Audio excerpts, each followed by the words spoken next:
वृंदावनेश्वरी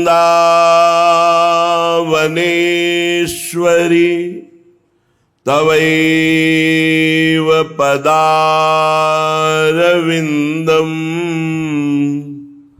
प्रेमामृतैक मकरंद रसौघपूर्णम्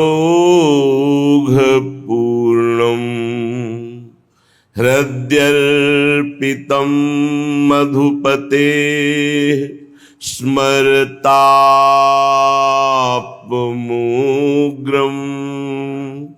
निर्वापयत् परम शीतलमाश्रयामि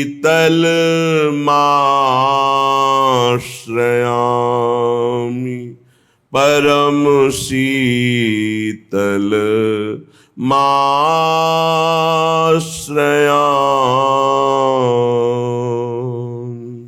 जीव मोह में अपने जीवन को नष्ट करता रहता है। विदुर जी महाराज जब तीर्थ यात्रा करके वापस हस्तिनापुर आए, तब तक संपूर्ण महाभारत युद्ध में कौरव वंश का विनाश, महाराज युधिष्ठिर का चक्रवर्ती सम्राट पद पर विराजमान होना, ये सब हो चुका था। आदर्श महाराज युधिष्ठिर जी बहुत जैसे प्राण आ गए हों ऐसे पूरा परिकर मिला। फिर अंदर महल में गए तो देखा धृतराष्ट्र जी को, तो एकांत की मांग की, कोई हमारे पास नहीं रहे। फिर धृतराष्ट्र जी से कहा, तुम्हें शर्म नहीं आती? तुम श्वान की तरह जीवन व्यतीत करो, अभी तुम्हें वैराग्य नहीं हुआ? बड़े कठोर वचन। ये कट वचन क्या होते हैं? जाकर वैराग्य प्रज्वलित करते हैं। श्वान जैसा, जैसे टुकड़ा दे दो बस पड़ा रहता है। जिनको तुमने बचपन से नष्ट करने की कोशिश की, उन्हीं पांडवों के दिए हुए टुकड़े से पेट पाल कर अब कौन सा जीवन व्यतीत करना चाहते हो? उठो, अभी चलो हमारे साथ।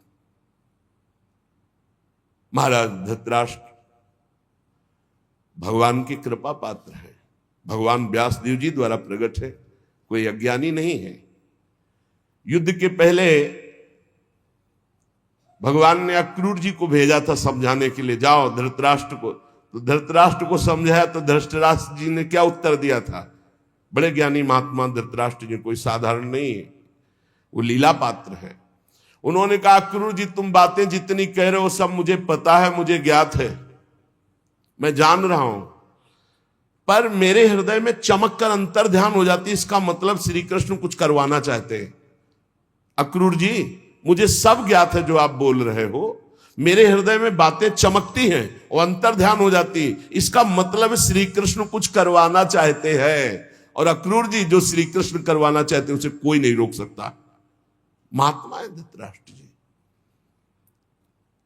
एकांत में हिमालय की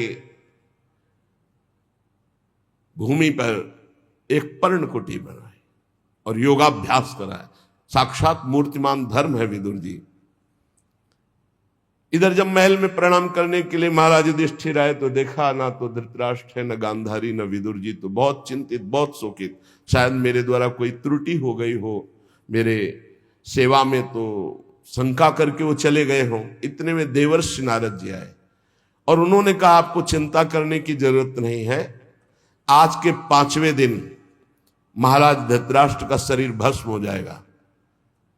पर्णकुटी में जो गार्हपत्य आदि अग्नियां हैं वो अपने आप कुटी को जलाएंगे, कुटी में बैठे हुए धृतराष्ट्र भस्म होंगे और धृतराष्ट्र की देह को जलते देखकर गांधारी उन्हीं के साथ अपने शरीर को भस्म कर देंगी। ऐसा ही हुआ। 5वें दिन महाराज धृतराष्ट्र का शरीर पूरा हुआ, गांधारी जी पति के साथ भस्म हो गई। विदुर जी वहां से तीर्थ यात्रा को चले गए। देवर्षि नारद जी ये बता करके तुम्बुर गंधर्व के साथ स्वर्ग को चले गए। महाराज युधिष्ठिर एकांत में विचार करने लगे, क्या समय आ रहा है, सब नष्ट होता जा रहा है, ये लोगों का स्वभाव कैसे बदल रहा है। 7 महीना हो गए थे अर्जुन को द्वारिका गए हुए, अभी वापस नहीं आए थे। महाराज युधिष्ठिर ऐसे अपशकुन देखने लगे जिससे पता चलने लगा कि विनाश होगा। जिस समय जो ऋतु होनी चाहिए वो ऋतु नहीं, उल्टे समय में ऋतु। जब वर्षा होनी चाहिए तब सूखा, और जब वर्षा नहीं होनी चाहिए तो अपार वर्षा, फसल नष्ट हो जाना, लोगों को बड़ा दुख होना। और देखा कि प्रायः लोग क्रोधी हो रहे हैं, कौड़ी कौड़ी के लिए लोभ करने लगे हैं, झूठ बोलना स्वभाव बन गया है, मित्रता में छल और कपट हो गया है, माता पिता सगे संबंधी पति पत्नी इनमें परस्पर झगड़ा होने लगा है। इसका मतलब है कि विनाश काल उपस्थित हो रहा है। जिसको देखो वो दंभी बनता जा रहा है, पाखंडी बनता जा रहा है, धन की प्रधानता हो गई है। युधिष्ठिर जी बहुत चिंतित हुए। युधिष्ठिर जी ने भीमसेन से कहा कि अर्जुन को हमने द्वारिका इसलिए भेजा था कि वहां जाकर पुण्य श्लोक भगवान श्री कृष्ण क्या करना चाहते हैं इसका पता लगाकर वो हमें बताएं आके। 7 महीने बीत गए, भीमसेन तुम्हारे छोटे भाई गांडीव धनुषधारी अर्जुन अभी तक लौटे नहीं, और अपशकुन मुझे बहुत दिखाई दे रहे हैं। क्या वो समय आ गया क्या जिसे मेरा दुर्भाग्य कहते हैं? अर्थात क्या द्वारिकाधीश भगवान श्री कृष्ण अपनी लीला स्मरण कर लिए? क्योंकि मेरा हृदय घबरा रहा है अपने आप। ये संपत्ति, ये राज्य, ये स्त्री, ये प्राण, कुल, संतान, शत्रु पर विजय, सब कुछ श्री कृष्ण कृपा से प्राप्त हुआ है। देखो देखो, वो आकाश में उल्कापात हो रहा है, पृथ्वी कंपायमान हो रही है, मेरे शरीर में भयंकर अपशकुन हो रहे हैं। पक्का कुछ न कुछ ऐसा हुआ है जो सुनने लायक नहीं है। पुरुष की जब बाईं जांग फड़के, आंख, भुजा बार बार फड़के, तो समझ लेना चाहिए कोई विनाशकारी खेल होने वाला है। मेरी बाईं जांग, बाईं आंख, बाईं भुजा बार बार फड़क रही, भारी कोई अनिष्ट सूचना मिलने वाली है। देखो ये सियारिन उदय होते हुए सूर्य की ओर मुंह करके रो रही है, और ये कुत्ता मेरी ओर देखकर बार बार चिल्ला रहा है, रो रहा है। इसका मतलब कोई अनिष्ट होने वाला है। ये गौ आदि अच्छे जो पशु हैं मुझे बाएं करके जा रहे हैं, गधे आदि बुरे पशु मुझे दाहिने करके जा रहे हैं। मैं जिधर देखता हूं उधर मुझे पशु रोते दिखाई दे रहे हैं। ये उल्लू और ये कौआ, ये कठोर कठोर शब्द बोल रहे हैं, इसका मतलब कुछ विनाश होने वाला है। जब मैं देवताओं की मूर्तियों की तरफ देखता हूं तो मुझे रोती नजर आती है। ये बड़े बड़े उत्पात देखकर मेरा हृदय घबरा रहा है। क्या ये पृथ्वी भाग्यहीन हो गई?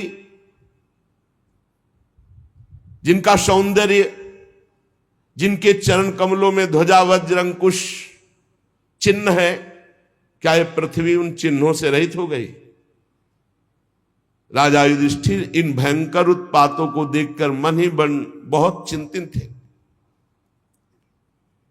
इतने में देखा कि अर्जुन पधार रहे, दौड़ पड़े युधिष्ठिर। समीप गए तो कदम रुक गए।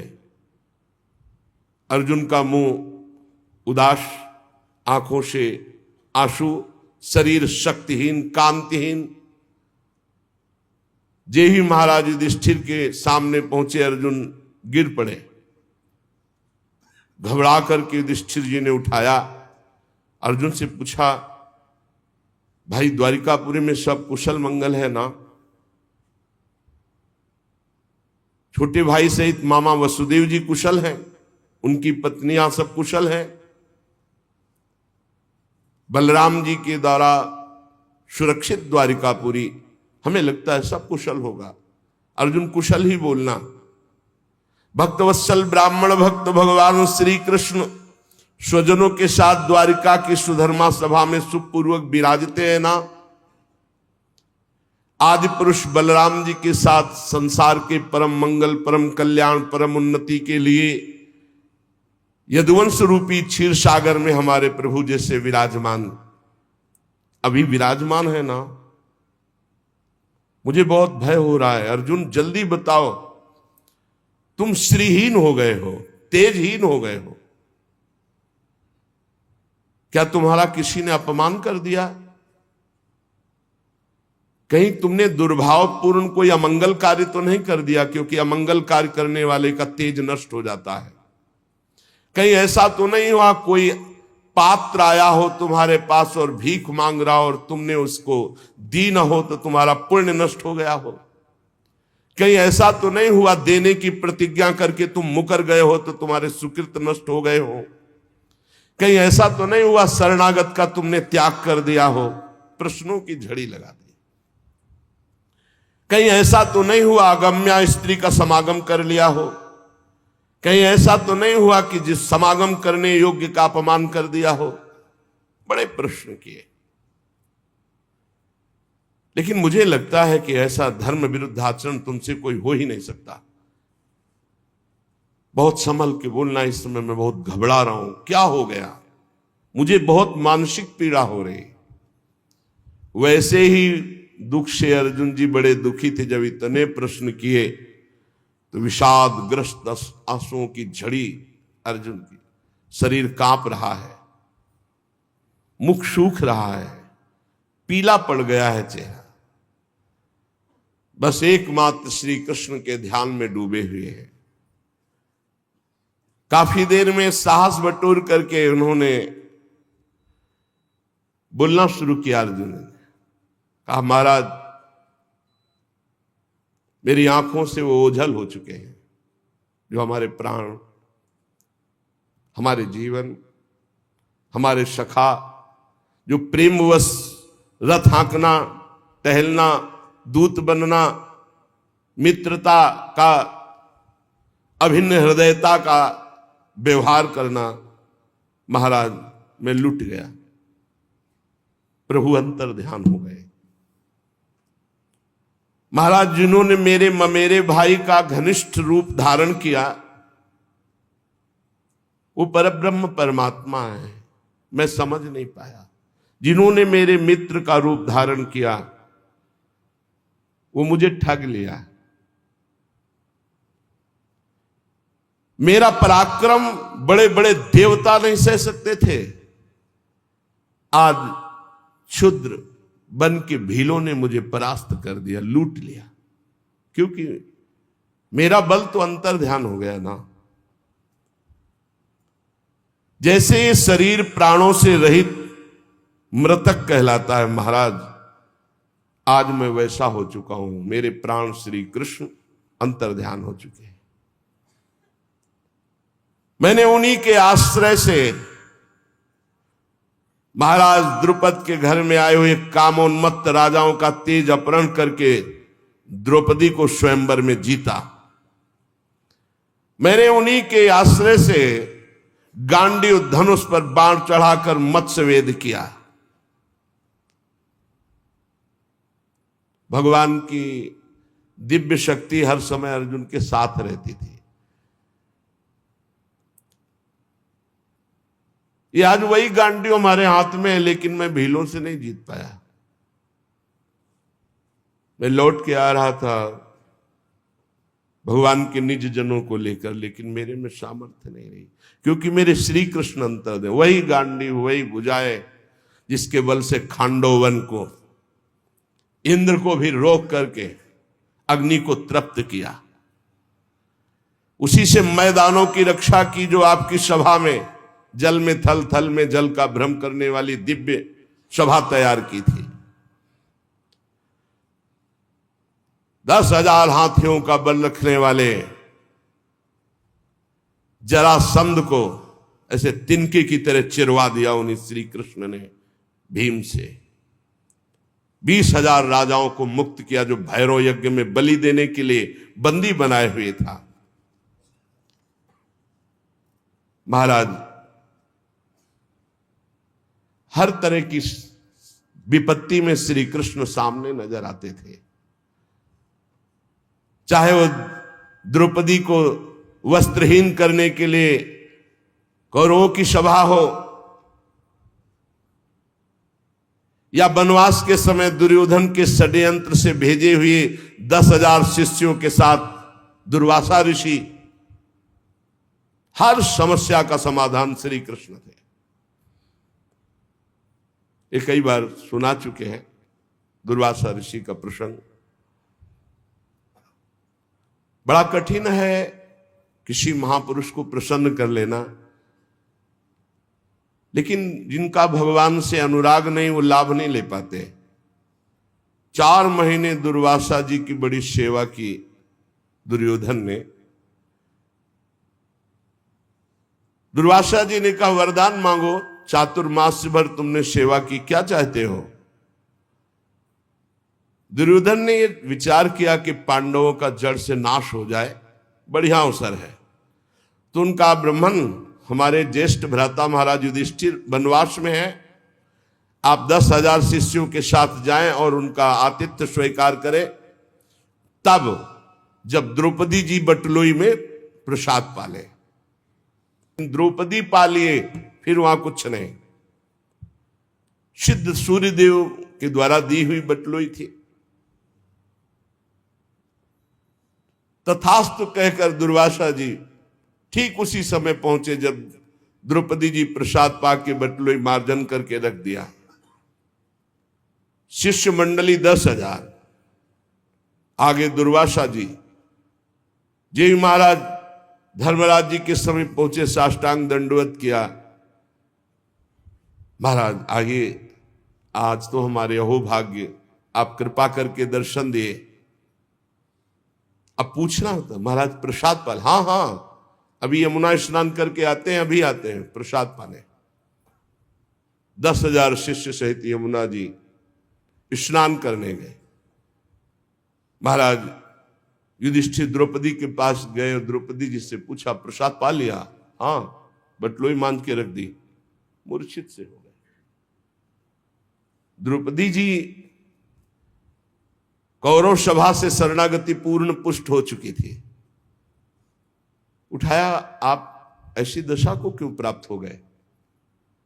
तो उनका बटलोई में तुमने पा लिया, धो के रख दिया। 10,000 शिष्यों के साथ महाक्रोधी दुर्वासा ऋषि आते ही साप दे देंगे। अब क्या 10,000 के लिए कंदमूल फल भी एकत्रित नहीं कर सकते। द्रौपदी ने कहा एक बटलोई का तुम्हें इतना भरोसा है? अरे जो पूरे विश्व को पवाता है वो मेरा श्री कृष्ण है, अब कोई संशय नहीं। आंख मूंदी और ध्यान करके आर्त भाव से पुकारा श्री कृष्ण। उनको कहीं आना जाना है? देखा पीतांबर फहराते हुए मुस्कुराते हुए चले आ रहे हैं। आकर के पहले कहा द्रौपदी बहुत भूख लगी, कुछ पवा। समस्या पे समस्या। अरे महाराज इसी समस्या से तो आपको याद किया है। नहीं कृष्ण ने बाद में बड़ी भूख लगी, कुछ खाने को दो। द्रौपदी ने फिर गदगद कंठ से कहा प्रभु ऐसे तो मेरे बड़े भाग्य हैं कि आप ऐसे कह रहे, पर प्रभु इस समय कुछ नहीं है, बटलोई मांझ के रख दिया। अच्छा तो जरा बटलोई लाना। ये कर तुम अकर तुम अन्यथा कर तुम सर्व समर्थ भगवान का प्रताप देखो। कोई साधारण स्त्री भी जूठा पात्र थोड़ी धो के रखे कि रख दिया उसमें सीख जरा भी शीत लगा हुआ है। फिर ये तो पतिव्रता है, देवी है, ये कोई स्त्री से प्रकट है क्या? द्रौपदी यज्ञ से प्रकट है। दूसरी बात, जब भगवान सूर्य ने कह दिया कि द्रौपदी के पाले के बाद कुछ नहीं बचेगा तो कुछ नहीं बचेगा। लेकिन श्री कृष्ण है, एक साक का शीत निकाला। कहां से निकाला? बटलोई से। सिद्ध बटलोई, धुली बटलोई, ये है श्री कृष्ण। और कहा इतने में तो पूरा विश्व तृप्त हो जाएगा। जबान में रखा तो वहां मुनिमंडली जो यमुना स्नान कर रही थी, ऐसा भरा बड़ा आचमन करने की जरूरत नहीं। बोले जाओ, भीम से कहा भगवान ने, कह दो पकवान तैयार है, आओ महाराज। बोले महाराज, बोले जाओ तो तुम कहो जा करके। जो ही भीमसेन गए तो वहां सब दुर्वासा जी से कहा महाराज रसोइये ने ऐसे सुंदर व्यंजन बनाए, आप पधारे। तो उनका देखो आचमन करने की जगह नहीं। वैसे तो अगर 2 मिनट लेट हो जाते तो हम सब भाग जाते यहां से, क्योंकि किसी के सामर्थ्य नहीं है। शिष्यों ने कहा गुरु जी आदेश मत कर देना, आचमन करने की जगह नहीं। उनका वरदान मांगो। तो बोले जिस भाव से दुर्योधन ने भेजा था वो उसी भाव को प्राप्त हो जाए। विनाश के लिए भेजा था, उन्होंने कहा तथास्तु। अर्जुन जी कह रहे हैं जिनके बल से बड़े भारी दुस्तर संकट दुर्वासा से हम बच पाए, जिनके प्रताप से हमने भगवान शंकर को अपनी बाहुओं से युद्ध रूपी पूजा करके तृप्त कर दिया। भगवान शंकर से, भगवान शंकर से कोई 1 सेकंड भी युद्ध कर सकता है? अरे प्रलयंकारी रुद्र हैं, इनके सामने कोई नहीं टिक सकता। बाहु युद्ध या जितने अक्षय तूणीर में बाण थे सब ऐसे लीन हो गए। जब बाण मारते ना तो शरीर में अंतर ध्यान हो जाता। अर्जुन जी को लगा ऐसा किरात कौन सा वीर है कि जो हमारे बाणों को ही ली ले जा रहा है। जब एक भी बाण नहीं बचे तो गांडीव से प्रहार किया तो गांडीव भी अंतर ध्यान हो गया। अब उठा के वज्र जैसे घूंसों से प्रहार करना शुरू किया। जे भी भगवान शंकर ने प्रहार किया तो उनका रुक जाओ, 2 मिनट का समय दो, हम अपने आराध्य देव की पूजा कर ले, क्योंकि लगा कि इनके घूंसे से प्राण निकल जाएंगे। और मन में आया कि इतनी पीड़ा तो हमें कहीं किसी युद्ध में नहीं हुई, ऐसा कौन है जो मुझे कष्ट दे सकता है। तो उन्होंने कहा हाँ हाँ जो तुम्हें करना है कर लो। तत्काल रज से एक लिंग बनाया, कुछ पत्र पुष्प जंगल के और महादेव जी का। तो देखा कि जो पुष्प और माला डाली वो किरात के माथे पे। उनका प्रभु, तो बोले हाँ यही मैं देखने आया था कि तुम मेरे दिव्यास्त्र को रखने लायक हो कि नहीं। ये पाशुपतास्त्र ये साधारण नहीं है जो मैं तुम्हें देने जा रहा हूं, विश्व का विनाश एक क्षण में कर देगा, बहुत होश में। यही मैं देखना चाहता। उस समय भगवान शंकर को भी मैंने तृप्त किया युद्ध में, वो भगवान श्री कृष्ण के बल से। यत तेज साथ भगवान युद्ध शूल पाणिर विस्मापिता सगिरिजोस्त्र मदान निजम में, वो प्रसन्न होकर अपना निज अस्त्र मुझे प्रदान किया। महाराज जिन श्री कृष्ण के प्रताप से देवराज इंद्र की सभा में देवराज के सिंहासन पर आधे पर बैठने का मुझे अधिकार मिला, जिन श्री कृष्ण के प्रताप से देवताओं ने मेरी पूजा की, ऐसा मैंने युद्ध किया, निवात कवच नामक दैत्यों का विनाश किया, आज मैं उनसे रहित हो गया हूं। अर्जुन जी कह रहे महाराज मैं अपार शोक से युक्त हो रहा हूं। सोने बैठने टहलने बड़ी बड़ी बातें, भोजन आदि के समय बड़ी मजाक करना, और कभी कभी तो मैं उन्हें कह देता कि मित्र तुम तो बड़े सत्यवादी हो, तो हंस देते। वो महापुरुष मैं समझ नहीं पाया। मित्र मित्र का जैसे अपराध सह लेता है, पिता पुत्र का अपराध सह लेता है, ऐसे मुझ दुर्बुद्धि का मजाक वो सहते। मेरे प्रिय सखा, मेरे प्रिय मित्र, नहीं नहीं मेरे हृदय, मेरे पुरुषोत्तम भगवान ने मुझे छल लिया। वो चले गए। मैं उनके निज जनों को द्वारिका से साथ ला रहा था। मार्ग में दुष्ट भीलों ने मुझे एक अबला की तरह हरा दिया। मेरे में कोई बल नहीं, वही गांडी, वही बाण, वही अर्जुन, कुछ नहीं कर पाया। लूट ले गए संपत्ति। वही मेरा गांडीव है, वही अक्षय तूणीर, वही बाण, वही रथ, वही घोड़े, वही रथी अर्जुन, पर मेरा सारथी नहीं, मेरे श्री कृष्ण नहीं। तो मैं परास्त हो गया, हार गया। लूट लिया भीलों ने। श्री कृष्ण के बिना मैं सार शून्य हो रहा हूं। क्या करूं? तुमने जितने ईश्वर संबंधियों की बात पूछी सब नष्ट हो चुके हैं, पता नहीं क्या हो गया। सब आपस में मदोन्मत्त होकर एक दूसरे को मार डाला। यदुवंशियों ने एक दूसरे को ही मार डाला। महाराज केवल 4 या 5 लोग बचे हैं, पूरे यदुवंश का विनाश हो चुका है। वास्तव में यह केवल श्री कृष्ण की संहार लीला थी। बड़ा विचित्र खेल, एक दूसरे को मार डाला, एक दूसरे को पहचाना ही नहीं। सूत जी कहते हैं अर्जुन ये कहते कहते बेसुध हो गए। भगवान श्री कृष्ण के चरण कमलों के चिंतन में अर्जुन की चित्तवृत्ति अत्यंत निर्मल प्रशांत हो गई। इतना भक्ति का वेग बढ़ा कि मौन धारण करके आंख मूंद करके चुपचाप बैठ गए। बैठते ही भगवान की द्वारा जो उपदिष्ट गीता था, संपूर्ण गीता ज्ञान प्रकाशित हो गया। व्यवधान रहित परब्रह्म स्वरूप में अर्जुन स्थित हो गए। ये भगवान की कृपा होती है। ऐसा विशुद्ध ब्रह्मबोध, गुणातीत अवस्था, द्वैत संशय निवृत्ति, सूक्ष्म शरीर का भंग, जन्म मृत्यु चक्र से रहित जीवन मुक्त स्थिति को अर्जुन उसी क्षण प्राप्त हो गए। इसीलिए कहते हैं मेरे बनाए न बनेगी कोटि कल्प लो, आपके बनाए बनेगी पल पाव में।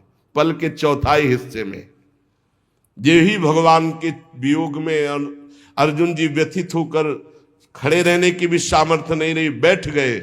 उसी समय दिव्य ब्रह्म ज्ञान जो भगवान ने दिया था जागृत हुआ। स्थूल सूक्ष्म कारण तीनों शरीरों का राग भस्म हुआ। अपने स्वरूप में स्थित जीवन मुक्त महापुरुष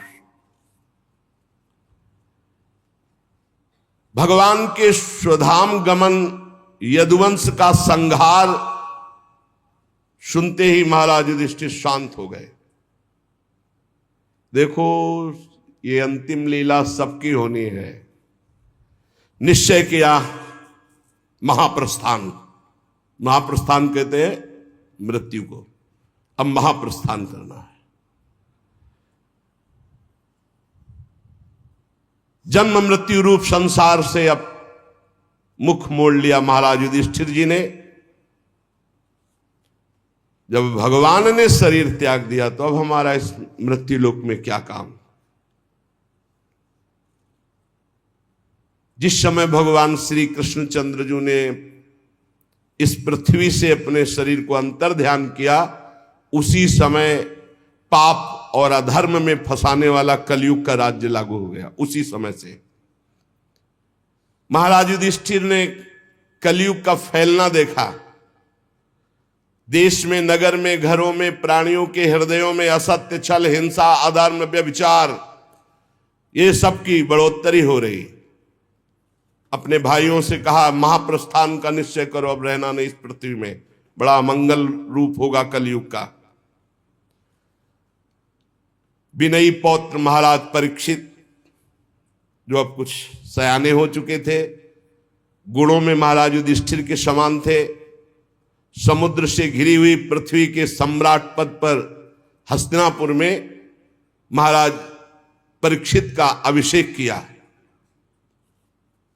और यहां मथुरा में शूरसेनाधिपति के रूप में अनिरुद्ध के पुत्र वज्र जी का अभिषेक किया।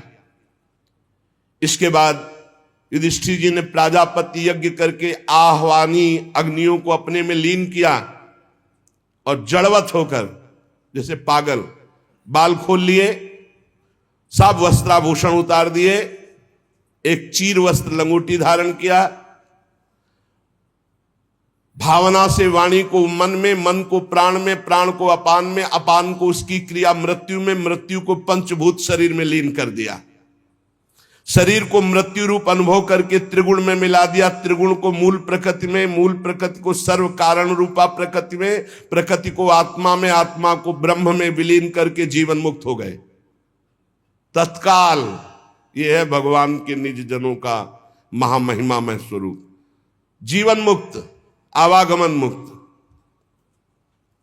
पहले मुक्त, अब चीर वस्त्र धारण किया और नियम लिया कि मुख में ना जल जाएगा ना अन्न जाएगा, जब तक प्राण है ना अन्न न जल।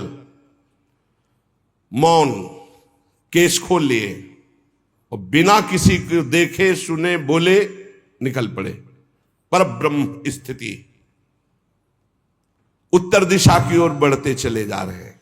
भीमसेन, अर्जुन, नकुल, सहदेव, द्रौपदी, इन्होंने जब देखा कि भैया इस महाप्रस्थान को, तो ये भी महाप्रस्थान को भगवान श्री कृष्ण के चरणों का सब ध्यान करते हुए महाराज युधिष्ठिर के पीछे पीछे महाप्रस्थान।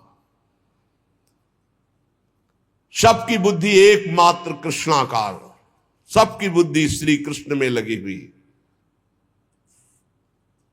फलतः एक एक गिरते जा रहे हैं। भीमसेन बताते जा रहे हैं, द्रौपदी गिरी, नकुल, सहदेव हिमालय में, एक बार भी पीछे मुड़कर नहीं देखा। अर्जुन गिरे, भीमसेन में अकेले महाराज, सीधे विमान आया था महाराज युधिष्ठिर जी के लिए, और ये शरीर छोड़कर दिव्य लोक को पहले ही प्राप्त हो गए। भगवान के प्यारे भक्त पांडवों के महाप्रयाण की इस पवित्र मंगलमयी कथा को जो पुरुष सुनता है, वो निश्चय ही निष्पाप होकर मोक्ष को, भगवत धाम को प्राप्त होता है। पांडवों का महाप्रयाण जब महाराज परीक्षित ने देखा कि निरपेक्ष होकर हमारे पूज्य जन प्राण त्यागने के लिए हिमालय को चले गए, ब्रह्म ऋषियों के चरणों की आराधना करके पूरी पृथ्वी का शासन महाराज परीक्षित करने लगे। यहां से जाना है, देखो सब कितना वैभव, सब क्या है, शरीर छोड़ा, भजन है तो ठीक है, भजन नहीं तो व्यर्थ है, ये सब नौटंकी नाटक है, 4 दिन का, मरने के बाद कुछ नहीं, और सबको मरना पड़ता है भाई। जब भगवान अंतर ध्यान हो गए, ये महापुरुष अंतर ध्यान हो गए, तो अपने लोग तो घास फूस की तरह है। महाराज परीक्षित उत्तर की पुत्री इरावती से विवाह किया, उनके जन्मेजय आदि 4 पुत्र हुए। कृपाचार्य को आचार्य बनाकर गंगा तट पर 3 अश्वमेध किए महाराज परीक्षित ने, और ब्रह्म ऋषियों को खूब पुष्कल दक्षिणा दी। यज्ञ में जिस देवता को बुलाया जाता स्वयं प्रकट होकर आहुति ग्रहण करते, क्योंकि महाभागवत महाराज परीक्षित के द्वारा यज्ञ हो रहे।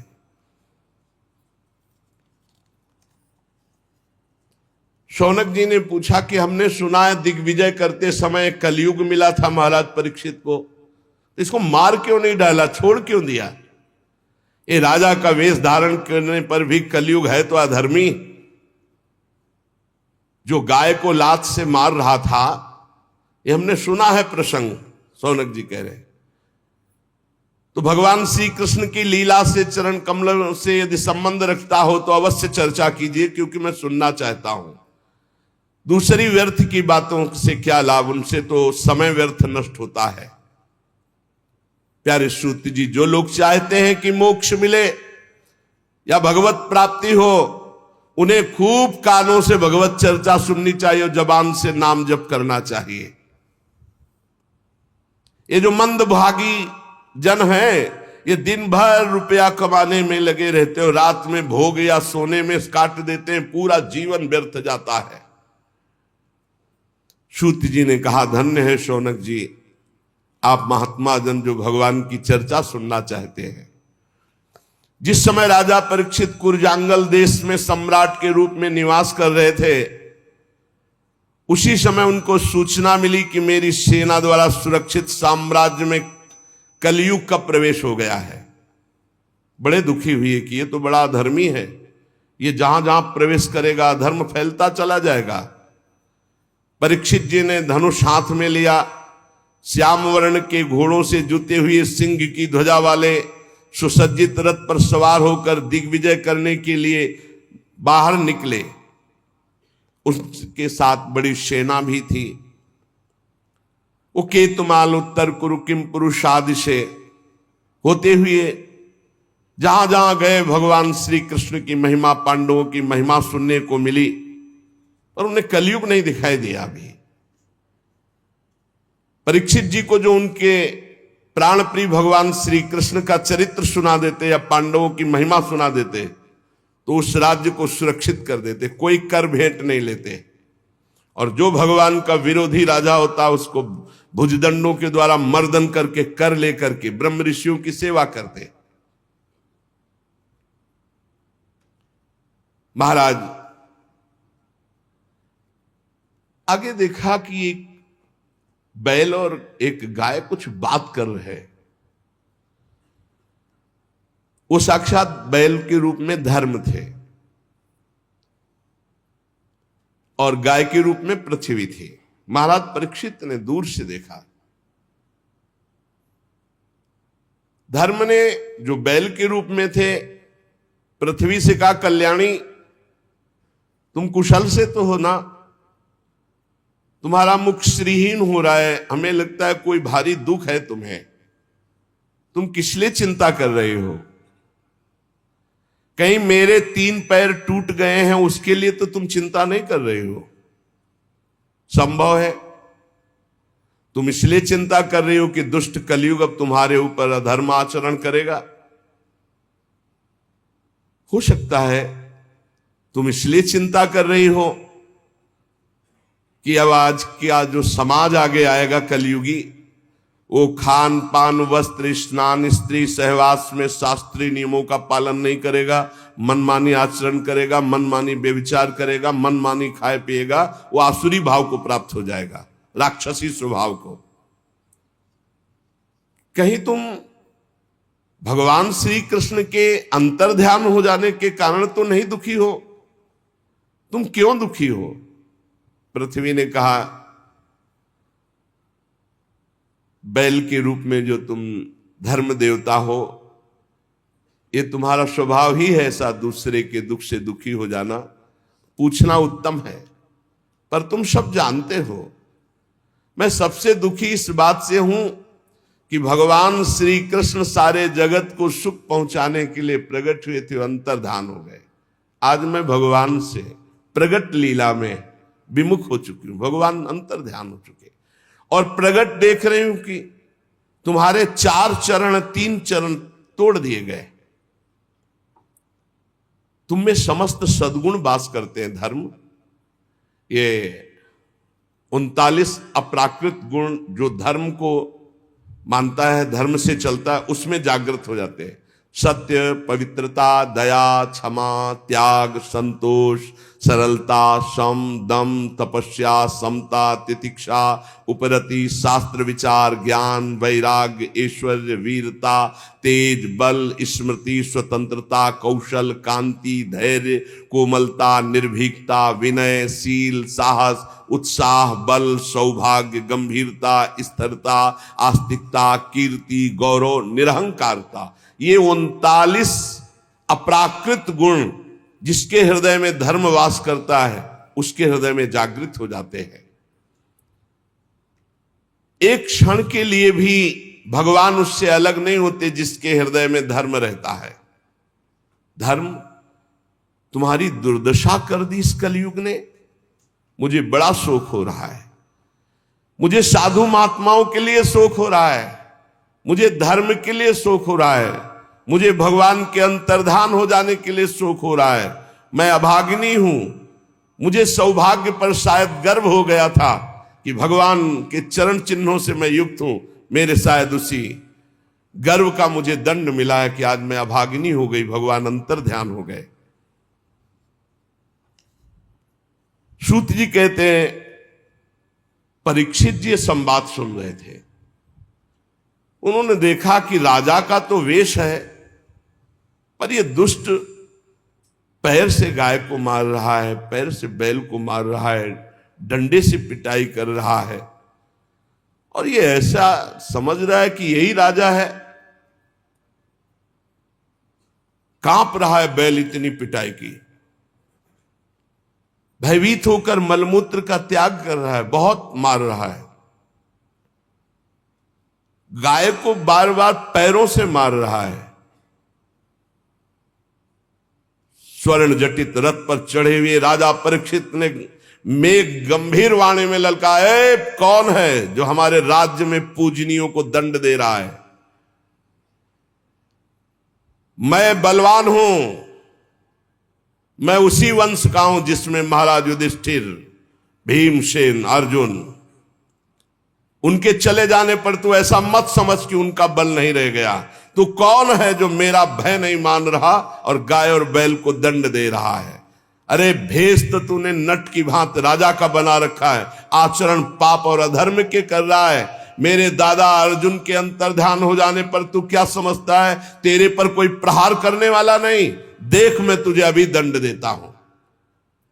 उन्होंने, परीक्षित जी ने बैल से पूछा, कमल लाल के समान आप श्वेत वर्ण हैं, 3 पैर आपके इसने तोड़ दिए, फिर भी 1 पैर से आप टिके हुए हो। आप बैल नहीं हो सकते, क्योंकि बैल में इतनी सामर्थ्य नहीं। आप कौन देवता हैं? अभी ये भूमंडल कुरवंशी नरपतियों के बाहुबल से सुरक्षित है। मैंने अभी तक अधर्म नहीं देखा, आपके साथ केवल देखा है। और ये आंसू बहाती हुई गाय, ये क्यों शोक कर रही? और ये कौन है जो निर्भय होकर तुम पर प्रहार कर रहा है? मैं दुष्टों का दंड देने वाला हूं। देवी, मेरे राज्य में कोई दीन को, धर्म को तनिक भी कष्ट पहुंचाए तो मेरी कीर्ति, आयु, ऐश्वर्य, परलोक सब नष्ट हो जाए। मेरा परम धर्म है, उसे मैं जानता हूं। सुरभिनंदन, आप 4 पैर वाले हैं, 3 पैर आपके तोड़ दिए। आप कौन हैं? आपका कल्याण हो, आप बताइए। अगर कोई देवता भी होगा तो मैं उसकी बाजूबंद से भुजा काट डालूंगा यदि आपको कष्ट दे। आप निश्चित निर्भय हो जाइए और परिचय बताइए कि आप कौन है और आपको दुख देने वाला है कौन है। धर्म ने कहा, राजन देखो, धर्म कभी किसी का दोष वर्णन नहीं करता, साक्षात धर्म बोल रहे। धर्म ने कहा, राजन आप महाराज पांडु के वंशज हैं, आपका इस प्रकार आश्वासन देना आपके योग्य है, क्योंकि आपके पूर्वजों के श्रेष्ठ गुणों ने भगवान श्री कृष्ण को उनका सारथी और दूत तक बना दिया। शास्त्रों के विभिन्न वचन, इसलिए मैं निर्णय करके नहीं बता सकता कि मुझे दंड कौन दे रहा है, क्योंकि जिस शास्त्रों का वर्णन है कि द्वैत है ही नहीं कोई दूसरा, तो फिर दुख का कारण क्या हो सकता है? अज्ञान ही तो है, दूसरा कोई है नहीं, द्वैत है ही नहीं। कोई कोई प्रारब्ध को दुख मानते हैं तो उसमें प्रारब्ध भी तो अपने कर्म के द्वारा बनता है। कोई कोई स्वभाव को मानते हैं तो स्वभाव भी तो अपना ही होता है। और कोई कोई ईश्वर को दुख का कारण मानते हैं, तो ईश्वर कैसे दुख दे सकता है, क्योंकि अपना कर्म ही दुख देता है।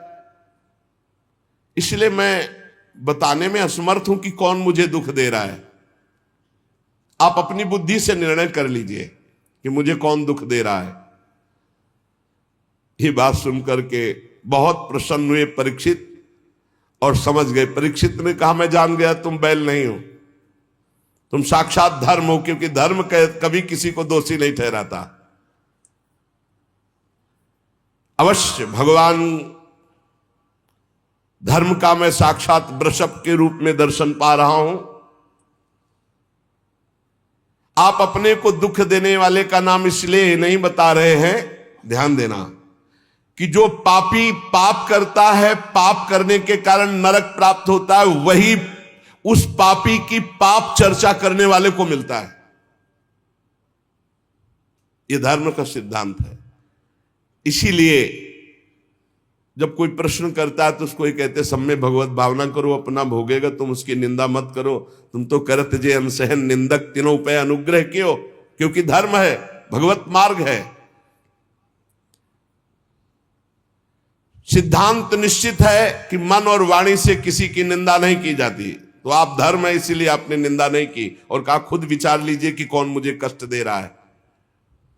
लेकिन महाराज आपके तो 4 चरण हैं, तपः शौचम दया सत्यमिति पादा कृत्यकता, तपस्या पवित्रता दया और सत्य, ये 4 चरण हैं। अधर्म के अंश गर्व आसक्ति और मद से 3 चरण नष्ट हो चुके हैं। अब आपका चौथा चरण एक केवल सत्य बच रहा है, वो भी लड़खड़ा रहा है। तपस्या, पवित्रता, दया, ये सब नष्ट कर दिया कलयुग ने। थोड़ा सत्य बचा है, वो भी लड़खड़ा रहा है। असत्य से पुष्ट हुआ ये अधर्म रूपी कलयुग उसको भी नष्ट कर रहा है। ये गाय के रूप में साक्षात पृथ्वी है। भगवान ने इनका भारी बोझ उतारा था। मैं समझ गया ये राजा का स्वांग बना करके धर्मद्रोही पापी कलयुग है, मैं इसे अभी मारता हूं।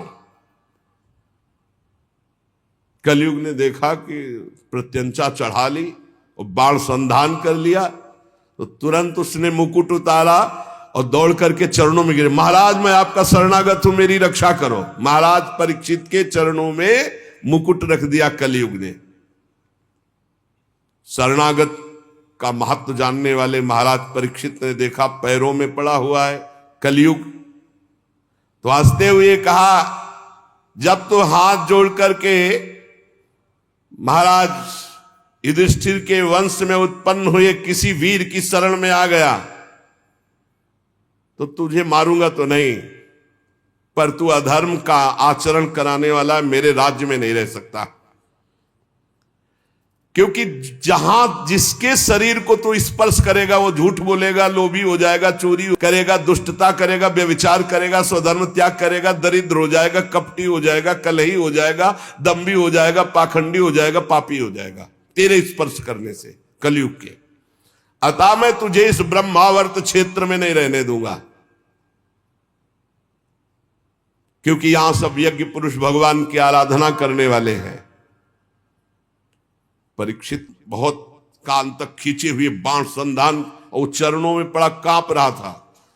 देखा कि मैं कहां जाऊंगा, जहां जाऊंगा तहां इनका राज्य है, मुझे मारेंगे, तो इनको फंसाऊं पहले।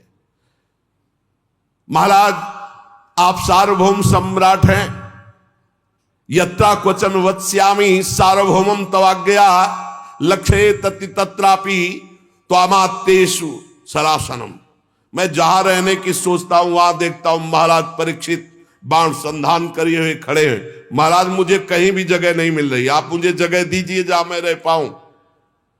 मैं आपका शरणागत हूं, मारोगे हुए नहीं और पूरे राज्य में रहने दोगे नहीं, तो कुछ तो जगह बता दो। मैं जहां देखता हूं आप धनुष बाण संधान किए हुए दिखाई दे रहे हो। बड़े प्रसन्न हुए परीक्षित जी, और वो यही चाहता था किसी तरह इनका क्रोध शांत और मैं इनको फंसा पाऊं। परीक्षित जी ने विचार किया कि हमारे राज्य में महापाप कोई नहीं कर रहा। अभ्यर्थी तदा तस्मै स्थानानि कलये ददौ द्यूतम पानम स्त्रिया सूना यत्राधर्मस् चतुर्विधा। ये 4 महापाप महाराज के राज्य में कोई नहीं कर रहा था उस समय।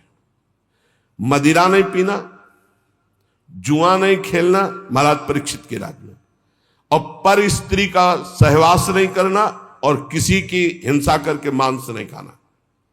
ये 4 बातें। तो उन्होंने सोचा ये प्राय हमारे राज्य में है नहीं, तो इसके रहने के लिए स्थान दे दिया 4।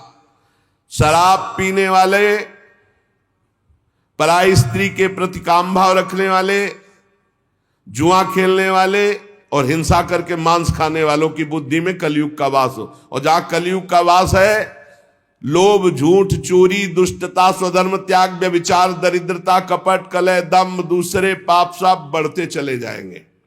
मतलब घोर पाप कराता है जिसकी बुद्धि में। तो समझ लीजिए, मदिरापान, मांस भक्षण, परिस्त्री गमन, जुआ खेलना, ये 4 स्थान महाराज परीक्षित ने कलयुग को दिए। और उन्होंने कहा महाराज आप तो ये सब कूड़े करकट दे दिए, और आपके राज्य में ऐसे है नहीं, मुझे डर लगता है। कोई एक तो स्थान महाराज हम पर दया करो, कोई एक स्थान तो थोड़ा। महाराज परीक्षित विचार करने लगे और कहा हमारे राज्य में कोई चोरी भी नहीं करता, तो जो स्वर्ण की चोरी करे उस पर। बोले बस बस बस महाराज बस, पर्याप्त है, पर्याप्त, आगे का काम तो हम करवा लेंगे, बस स्वर्ण की चोरी, धन की चोरी। अर्थात जब जुआ खेला जाता है तो इसमें झूठ की प्रधानता होती है। जब शराब पिया जाता है तो इसमें अहंकार की प्रधानता होती है। जब स्त्री संभोग किया जाता है तो काम की प्रधानता होती है। जब हिंसा की जाती है तो वैर की प्रधानता होती है। और जब धन आदि की बात होती है, अधर्म के द्वारा घूस आदि लेना, ये सब स्वर्ण चोरी के अंतर्गत है, तो रजोगुण की प्रधानता होती है। और रजोगुण छाया हुआ कलयुग ने सोचा अब किसी की भी बुद्धि नहीं बकाया रखेंगे, सब में हमारा वास हो जाएगा, क्योंकि रजोगुण चोरी, कहीं ना कहीं छल कपट छुपाओ, बस इतने में हमारा प्रवेश हो जाएगा। परीक्षित ने 5 स्थान दिए: जुआ खेलना, शराब पीना, परस्त्री गमन करना, हिंसा मांस खाना और रजोगुण चोरी करना, छल कपट किसी भी तरह से धन का अपहरण करना। कलयुग 5 स्थान का वास स्वीकार करके बड़ी सावधानी से देखने लगा कि किसमें झूठ है, किसमें अहंकार है, किसमें काम है, किसमें वैर है, किसमें रजोगुण है। कौन शराब पीता है, कौन परस्त्री गमन की भावना रखता है, कौन मांस खाता है, कौन जो मिले बस। और चोरी तो बढ़ना शुरू हो गया, बुद्धि भ्रष्ट कर दी। राजा परीक्षित ने अपने पुण्य बल से धर्म के 3 चरण जोड़ दिए: तपस्या, पवित्रता और दया, और चौथा तो सत्य था ही। आश्वासन दिया जब तक हमारा राज्य है तब तक आप सुरक्षित रहेंगे। अभिमन्यु नंदन राजा परीक्षित बड़े प्रभावशाली। सूत जी कहते हैं, अद्भुत कर्मा भगवान श्री कृष्ण की कृपा से राजा परीक्षित अपनी माता की कोख में अश्वस्थामा के ब्रह्मास्त्र से भगवान की कृपा से नहीं जले, भगवान का दर्शन पाया। लेकिन एक घटना घट गई कि एक छोटे ब्रह्म ऋषि बालक के शाप ने उनको भस्म कर दिया।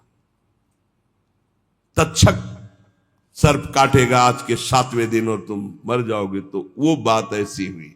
ब्रह्मास्त्र नहीं जला पाया, लेकिन ब्रह्म ऋषि के वाक अस्त्र ने भस्म कर दिया।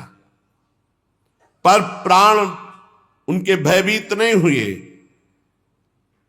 वो गंगा तट का आश्रय लेकर भगवान सुखदेव जी के मुख से श्रीमद् भागवत सुनकर भगवत प्राप्ति की। कलयुग में एक बहुत बड़ा गुण है, इसीलिए परीक्षित ने इसको मारा नहीं। इसमें मन से पाप करने पर कोई दंड नहीं मिलेगा। अन्य युगों में मन से भी मानसिक पाप का भी दंड मिलता था। इसमें जब तक शरीर से कर्म नहीं बनेगा तब तक उसका पाप दंड नहीं मिलेगा। और पुण्य तो मन से करने पर लाभ में प्राप्त हो जाएगा। जैसे चलते हैं, कल जो है वृंदावन की परिक्रमा लगा, अचानक कोई घटना घटी, कोई ऐसा आप नहीं कर पाए तो आपको वो मिलेगा। कलयुग का एक बहुत बड़ा प्रताप कि इसका मानसिक संकल्प से पुण्य कर्म तो प्राप्त हो जाता है, लेकिन पाप कर्म का फल नहीं मिलता। गोस्वामी जी ने भी लिखा है, कलिकर एक पुनीत प्रतापा, मानस पुण्य होए और नहीं पापा। तो यहां कह रहे बड़ा भारी इसमें लाभ है। अगर मानसिक पाप का फल मिलता तो हमें लगता है कि नरक ही मिलता और कोई रास्ता ही नहीं रहता, क्योंकि मन तो गंदी गंदी बातें सोचता रहता है। परंतु पाप कर्म तभी लागू होगा जब शरीर से क्रिया होगी, संकल्प मात्र से नहीं। और ये कलयुग प्रमादी लोगों पर ज्यादा आक्रमण करता है, जो समय व्यर्थ करते हैं। नाम जप करो, भगवत लीला गायन करो। कभी कहां कलयुग है, कहां इस समय कलयुग है? जब भगवत चर्चा सुन रहे, भगवत नाम कीर्तन, भगवत भजन, तो अब बैठ के इधर उधर भोगों का चिंतन करोगे, गंदी बातों का। तो भगवान श्री कृष्ण चंद्रजू के चरण कमलों का मादक मधुर मधु संतों के संग से प्राप्त होता है। इसीलिए भगवत प्रेमी भक्तों के लव मात्र के सत्संग के समान ना स्वर्ग है ना मोक्ष है, फिर तुच्छ इन मृत्यु लोक के भोगों की तो बात ही क्या। महाराज, हम भगवान श्री कृष्ण की लीलाओं से भरे हुए पावन चरित्र को सुनना चाहते हैं। सूत जी ने कहा, अहो आप महात्माओं के संग से आज मेरा जन्म धन्य हो गया, क्योंकि जब महापुरुषों से बातचीत करने का अवसर मिल जाता है तो सारे पाप नष्ट हो जाते हैं, हृदय पवित्र हो जाता है बातचीत मात्र से। वास्तव में अनंत भगवान की हम पर बड़ी कृपा है जो आप 88,000 ऋषि बैठकर भगवत चर्चा सुन रहे हैं और बार बार प्रश्न करते हैं भगवान की लीला कथा का। भगवान के गुणों की क्षमता भी जब कोई नहीं कर सकता तो उनसे बढ़कर कोई हो ही कैसे सकता है। उनके गुणों की विशेषता समझाने के लिए इतना कह देना पर्याप्त है कि लक्ष्मी जी अपने को प्राप्त करने की इच्छा से प्रार्थना करने वाले ब्रह्मादि देवताओं को छोड़कर भगवान के ना चाहने पर भी उनके चरण कमलों की रच का सेवन करती है। ब्रह्मा जी ने भगवान के चरणों का प्रक्षालन करने के लिए जो जल समर्पित किया वही जल गंगा जी के रूप में आज त्रिभुवन को पावन कर रहा है और भगवान देवादिदेव महादेव अपने माथे पर उसे धारण किए हुए हैं। ऐसी अवस्था में त्रिभुवन में श्री कृष्ण के अतिरिक्त भगवान शब्द का दूसरा और क्या अर्थ हो सकता है। सूत जी कहते हैं जिनके प्रेम को प्राप्त करके धीर पुरुष बिना किसी हिचक के देह गे आदि की दृढ़ आसक्ति को छोड़ देते हैं, उन परमहंसों के स्वामी परमहंसों की प्रिय आत्मा भगवान श्री कृष्ण की आराधना के सिवा हम किसकी आराधना करें। ऋषियों, जैसे पक्षी अपनी शक्ति के अनुसार आकाश में उड़ते हैं वैसे ही विद्वान लोग अपनी अपनी बुद्धि के अनुसार भगवान के लीला चरित्रों का गायन करते पर पार कोई नहीं पा सकता। एक दिन की बात है कि राजा परीक्षित धनुष लेकर वन में शिकार खेलने के लिए निकले। यह शिकार मांस भक्षण के लिए नहीं होता था, ये उन पशुओं का शिकार होता था जो रोगी पशु होते थे जिनसे संक्रामक रोग प्रजा को फैलने का होता था, तो उनको जान जान करके फिर उनका उद्धार करते थे। ये राजा का कर्तव्य होता था। महाराज शिकार खेलने में बहुत आज पीड़ा को प्राप्त हुई, भूख प्यास थकान, पता नहीं क्यों अभी तक नहीं हुआ था, क्योंकि कलयुग ने विचार किया कि इन्हीं के ऊपर सवार हो। हमने संतों से सुना कि जब जरासंध का वध हुआ तो उसका जो मुकुट था वो भीमसेन ले आए थे। तो आज पता नहीं क्या महाराज परीक्षित के, संतों से सुना है हमने, महाराज परीक्षित ने वही मुकुट धारण किया, जो ही धारण किया सो कलयुग उसमें विराजमान हो गया। आज थोड़ा ही अभी उनको प्यास लगाई, बड़ी भूख लगाई, शरीर में बड़ी थकान, ऐसा कभी नहीं हुआ था। क्या जंगल में वो जलाशय नहीं थे क्या? क्या राजा के पास सुविधा नहीं होती क्या राजा कभी अकेले जाता है? सैनिक और व्यवस्था चक्रवर्ती सम्राट है, कोई साधारण आदमी थोड़ी है कि धनुष बाण उठाया और शिकार को चल दिए। पूरा वैभव, बड़े बड़े सरोवर, बड़े हुक्म कर देते तो कौन सी बात थी जो वहां पूर्ण ना हो जाती। लेकिन सबको छोड़कर अकेले एक ऋषि के आश्रम में निकल चले गए, रोक दिया सबको, ऋषि के आश्रम में गए। देखा वहां शांत भाव, शरीर देह भाव से ऊपर उठे हुए समाधि में स्थित महापुरुष, जिनके इंद्रिय प्राण मन बुद्धि सब ब्रह्माकार है, प्राण भी संचलित नहीं हो रहे, शांत ब्रह्म में स्थित ऐसी समाधि, जड़ की तरह, ठूठ की तरह एकदम। बस जागृत स्वप्न सुषुप्ति तीनों अवस्थाओं से ऊपर तुरी पद में स्थित महापुरुष, जटाएं बिखरी हुई है, कृष्ण मृग चर्म नीचे धारण किए। परीक्षित जी वहां गए और कहा मैं प्यासा हूं, सुनो मेरा गला सूख रहा है, पानी पिलाओ। कभी ऐसा नहीं। ब्रह्म ऋषि के आश्रम में ऐसा आदेश चक्रवर्ती सम्राट होते, कभी ऐसा नहीं। ताज उतार करके वहां नंगे पैर बहुत हाथ जोड़कर, ऐसे कभी नहीं। आज कलयुग बुद्धि में बैठा हुआ इसलिए ऐसा हो गया। अब वहां कोई हो बाहर तो वो तो समाधिस्थ है, ना उनको आसन मिला बैठने को, ना पीने को पानी, ना कोई शब्द, ना कोई मीठी बात। आज उनको अपमान का बोध हो रहा है, मेरा अपमान। चक्रवर्ती सम्राट महाराज परीक्षित आए, ना कोई मीठे शब्द, ना कोई आसन, ना कोई जल। आज दृष्टि बदली हुई है। देखा ऋषि को ढोंग तो नहीं कर रहा है, बुद्धि, बुद्धि का खेल है। आज तक कभी ऐसा नहीं। तो देखते हैं, अभी बाहर निकले तो एक मरा हुआ सर पड़ा था, ऐसे धनुष की प्रत्यंचा से नोक से उठाया और जाके ऐसे, अब वो थे ही नहीं, वो तो अंतर में भाव समाधि में डूबे हुए चल पड़े। पहला जिंदगी का, इसमें लिखा हुआ है, पहला जिंदगी का घटना अवसर था जो ये अपराध बना महाराज परीक्षित। आज तक कोई अपराध नहीं बना। पहला अभूतपूर्व सहसा, अभूतपूर्व, कभी ऐसा नहीं हुआ, ये पहली बार हो रहा है, क्योंकि खोपड़ी में कलयुग बैठा है। मरा हुआ सांप डाल दिया, उपहास करते राजधानी में चले आए।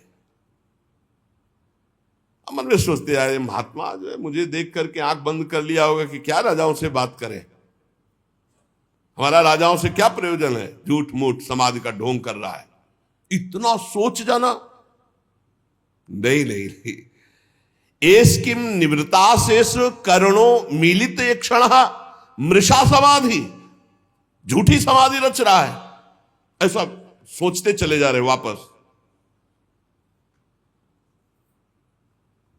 ओ इंद्रियां भगवदाकार, मन भगवदाकार, प्राण भगवदाकार, जानते हैं परीक्षित जी ये स्थिति, पर आज कुछ दिमाग काम नहीं कर रहा। ऐसा कभी नहीं हुआ। बार बार कह रहे कि ये महात्मा झूठ मूठ समाधि का ढोंग रच रखा है, आज कुछ और ही बात है। अब वो तो समाधिस्थ ही है, उनको तो पता ही नहीं। इतने में कुछ लड़के देखे, ब्रह्म ऋषियों के बालकों ने देखा कि राजा आश्रम में गया, वापस लौट गया, तो वहां गए तो देखा को तो समाधिस्थ है, उनके गले में मरा हुआ सर्प, समीक ऋषि नाम उनका जो समाधिस्थ है। अब वो दूसरे ऋषि कुमार गए और श्रृंगी ऋषि से कहा कि बड़ी बड़ी बातें खेल में मारता था, मैं आज तेरे पिता के गले में मरा हुआ सांप डाल दिया, चक्रवर्ती सम्राट परीक्षित ने दुर्व्यवहार किया, अपमान किया, भला कुछ कर ले तू।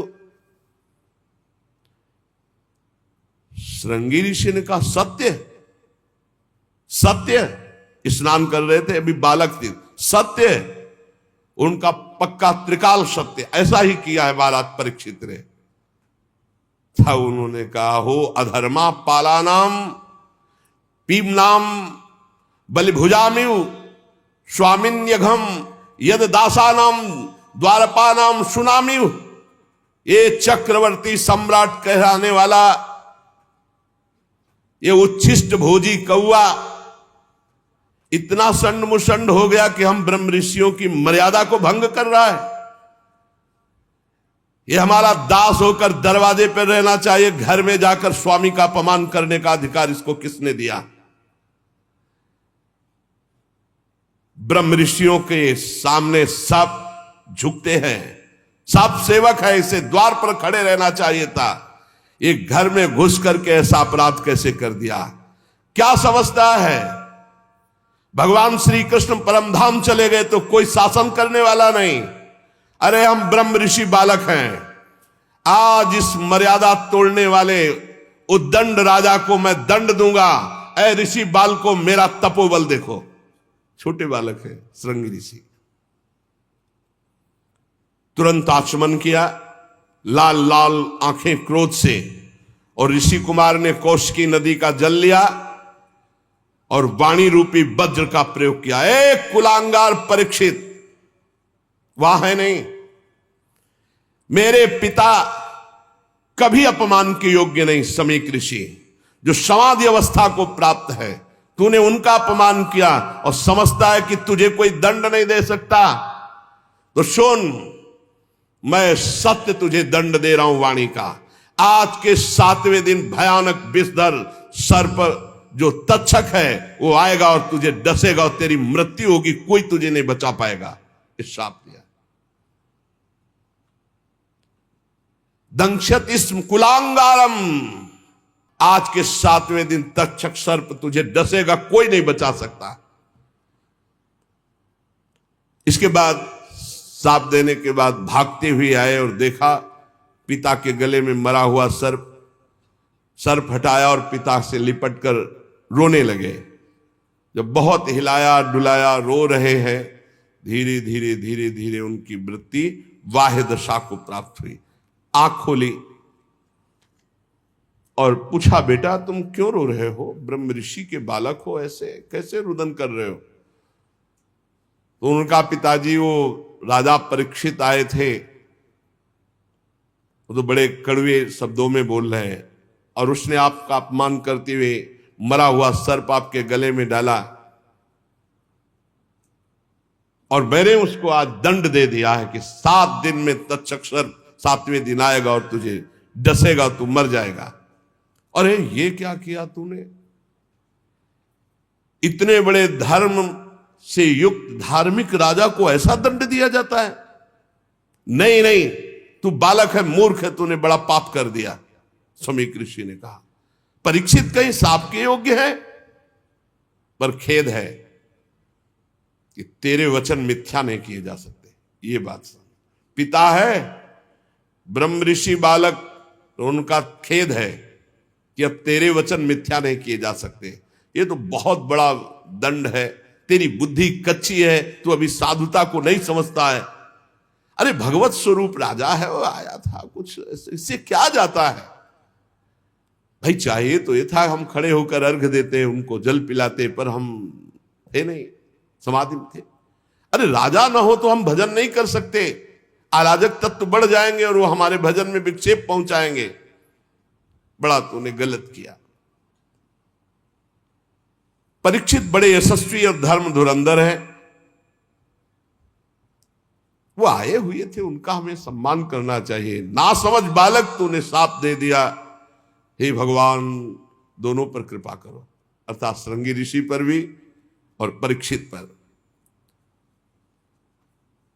अब उधर परीक्षित जी महाराज जे भी जाकर के मुकुट उतार कर, ये क्या? मैं इतने बड़े महात्मा के आश्रम गया, ना प्रणाम ना नमस्कार, ऊपर से मरा हुआ सर्प, ये मेरी बुद्धि को क्या हो गया? और मैंने दोष दर्शन किया कि ये पाखंड कर रहे, नाटक कर रहे, समाधि, ये कैसे हो गया? हे भगवान, वो बहुत व्यथित है और मन में विचार रहे हैं, बड़ा पश्चाताप है। वो मन में विचार रहे कि भगवान मुझे कोई भयानक दंड मिले, मैंने बहुत बड़ा अपराध किया। पवित्र हृदय है ना, मैंने महात्मा का अपमान कर दिया, इसके फलस्वरूप शीघ्र से शीघ्र भारी कोई घटना घटे और हमारे ऊपर विपत्ति आवे, मैं दुख भोगूं। मैंने एक संत का अपमान कर दिया। मैं ऐसा चाहता हूं, हे ईश्वर, हे परमात्मा, मेरा प्रायश्चित इस पाप का जरूर हो, कोई न कोई अशुभ बात सुनने को मिले, कोई न कोई दंड मिले, जिससे मैं दोबारा कभी ऐसा दुस्साहस न करूं। ऐसा हो कि ब्रह्म ऋषि क्रोध करके मेरे राज्य को, मेरी सेना को, मेरे खजाने को भस्म कर दे, या मुझ दुष्ट को ही नष्ट कर दे। परीक्षित जी ऐसा जाकर के सोच रहे हैं। इस प्रकार चिंता कर ही रहे थे कि समीक ऋषि के द्वारा भेजे हुए 2 ऋषि वहां पहुंचे। महाराज, आपको सूचना भेजी समीक ऋषि ने, बड़ी शीतलता होगी, जरूर कोई न कोई दंड विधान हुआ होगा। बोलिए। ऋषि कुमार श्रृंगी ने आपको शाप दे दिया है कि 7वें दिन तक्षक सर्प आएगा और आपको डसेगा, आप भस्म हो जाएंगे, आपकी मृत्यु हो जाएगी। आहा, वो मना ही रहे थे, उनका हृदय बड़ा शीतल हुआ और उनका भगवान श्री कृष्ण ने अपनापन निभाया और मुझे दंड दिया। बहुत अच्छा लगा, क्योंकि मेरे द्वारा अपराध हुआ था, मैं मांग रहा था कि मुझे कोई प्रायश्चित करने के लिए अवसर मिले, दंड मिले। अब मुझे 7 दिन भगवान श्री कृष्ण के चरणों में मन लगाकर 7वें दिन शरीर छोड़ना है। महाराज जन्मेजय को राज्याभिषिक्त किया और आज के बाद न जबान में पानी जाएगा, न अन्न जाएगा। संपूर्ण राज्य सुख का त्याग कर गंगा के तट पर बैठ गए। जो गंगा जी भगवान का चरण धोवन है, लोकपालों सहित समस्त लोगों को पावन करती हुई गंगा जी उन्हीं के समीप जाकर मरणासन व्रत लिया।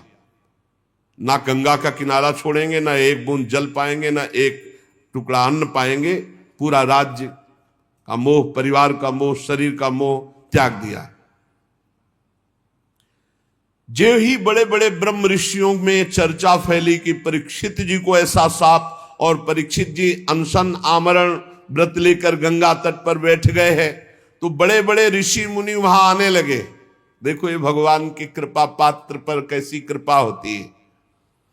उस समय सबसे पहले अत्रि जी पधारे, फिर वशिष्ठ जी, च्यवन जी, शरद्वान, अरिष्टनेमी, भृगु, अंगिरा, पराशर, विश्वामित्र, परशुराम, उतथ्य, इंद्र प्रमद, इद्मवा, मेधातिथि, देवल, आरिष्टसेन, भरद्वाज, गौतम, पिप्पलाद, मैत्रेय और कवश, अगस्त, नारद, व्यास, बड़े बड़े ब्रह्म ऋषि, अरुणादि राज ऋषि, ये सब विश्व में जब हाहाकार मच गया कि महाराज परीक्षित को शाप मिला श्रृंगी ऋषि का, 7वें दिन तक्षक सर्प आएगा और भस्म कर देगा, तो वो गंगा के किनारे आमरण अनशन व्रत लेकर बैठ गए हैं। परीक्षित जी सबकी पूजा करते हैं, सबके चरणों में सिर रखकर वंदना करते हैं। जब सब बैठ गए, महाराज परीक्षित ने फिर से प्रणाम किया और खड़े होकर शुद्ध हृदय से अंजलि बांधकर कहा, राजा परीक्षित ने कहा, आज मैं अपने मुख से कह सकता हूं कि मैं समस्त राजाओं में धन्य हूं, क्योंकि आप सब महात्मा हमें दर्शन देने के लिए आए। मैं धन्याति धन्य हूं। आप महापुरुषों का प्रेम, मैंने किसी को बुलाया नहीं, आप स्वयं आए हैं, इसलिए मैं अपने को धन्य कह रहा हूं। राजवंश के लोगों से तो प्राय निंदित कर्म बच जाते हैं, वो आप महात्माओं की चरण धोवन से दूर पड़ जाते हैं, परंतु मैं भी तो राजा हूं। देहगे में आसक्त था, आज एक महात्मा के बालक की कृपा हुई और मुझे भगवान श्री कृष्ण का बना दिया। साप देकर संपूर्ण राज्य का त्याग, संपूर्ण परिवार का त्याग, शरीर के राग का त्याग, भोजन पानी का त्याग। आप लोग, मां गंगा जी सब हम पर बहुत प्रसन्न हैं। ब्राह्मण कुमार श्रृंगी ऋषि के साप का कोई दूसरा कारण नहीं, केवल कृपा ही कृपा है। मुझे कृपा दिखाई दे रही, मुझे कोई डर नहीं, कोई परवाह नहीं, क्योंकि आप सब संतों ने घेर लिया आकर। आप बड़े कृपालु हैं। मैं सब महात्माओं से यही प्रार्थना करता हूं कि मेरा बार बार जन्म हो और मेरे अपने श्री कृष्ण में प्रेम हो। सबसे आशीर्वाद ये चाहता हूं कि बार बार जन्म हो और भगवान श्री कृष्ण में प्रेम हो। महाराज परीक्षित परम धीरवान, दृढ़ निश्चय करके गंगा जी के तट पर पूर्वाग्र कुशाक करके उत्तर मुख होकर बैठ गए। महाराज आमरण अनशन का निश्चय करके बैठे। देवता लोग पुष्पों की वर्षा कर रहे थे परीक्षित जी के ऊपर। सब संत महात्मा साधु साधु सबने कहा, राजर्षि शिरोमणि भगवान श्री कृष्ण के प्रति ऐसी प्रीति कोई आश्चर्य की बात नहीं, क्योंकि आप पांडवों के ही वंशज हैं। आपने एक क्षण में शरीर संबंधी भोग, शरीर संबंधी राज, शरीर संबंधी रिश्ते नाते सबका त्याग कर दिया। धन्य हैं आप। अब हम भी तब तक यहीं रहेंगे जब तक आपका परम धाम गमन नहीं होगा। ऋषियों ने कहा, जब तक आप भगवत धाम नहीं जाएंगे हम सब ऋषि यहीं बैठे रहेंगे 7 दिन 7 रात। ऋषियों के वचन सुनकर राजा परीक्षित ने उन फिर मुनियों का अभिनंदन किया और ऋषियों से प्रार्थना की कि आप सब ओर से पधारे हुए ब्रह्म ऋषि हैं, सत्यलोक में रहने वाले मूर्तिमान वेदों के समान आप हैं। आप लोगों का हम पर बड़ा अनुग्रह है, आपका लोक परलोक में कोई स्वार्थ नहीं है। सबसे हम ये प्रश्न करते हैं कि मरणासन पुरुष को परम कल्याण के लिए क्या करना चाहिए। जो शीघ्र शरीर छोड़ने वाला है, शरीर छूटने वाला है, उसको क्या करना चाहिए, कौन सा अनुष्ठान करना चाहिए। ये प्रश्न अभी पूरा हुआ ही था कि कोलाहल सुनाई दिया, तो कुछ स्त्रियां कुछ बच्चे घेरे हुए थे, सबकी दृष्टि गई, तो कौन पधार रहा है, भगवान सुखदेव जी।